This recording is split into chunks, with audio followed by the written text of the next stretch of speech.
ki khubor ka bate si TV rakhe ka Frank Yamaha khatn Khusnam ya ka jing shakri ka jongka baden ais ngo bha sha baro kinong thi thuk thuk ringkat ka kabuk ser ban long kinong job ya santali gi laptop kani ka offer kan kot ha ka live hotari unai lur 8000 ar pusau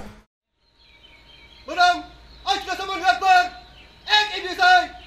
एक बिगुलदार आठ जवान आपका समझ घर पर हाजिर है बुrom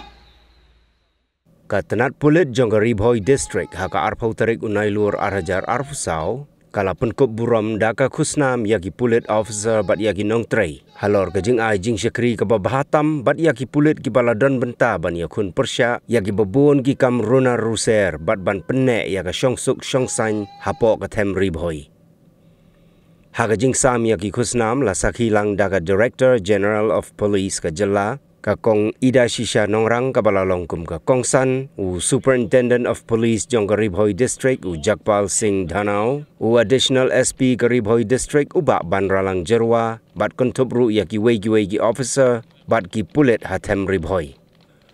hagani ka sngi la samru yaka Khusnam bakerpang yau ba Alan Marbanyang naga unarmed branch constable bat yaka women police constable ka kong Wadalin Imyong naga 6 Battalion Umran kibalawan ra Burom ya Tnat Pulit ke jela hagabakila Ïakhun ya takmak siar naga lempung Ïakhun kti balatip kumka 73rd All India Police Wrestling Cluster 2024 kabalalong Hasai Stadium Lucknow hagajela Uttar Pradesh.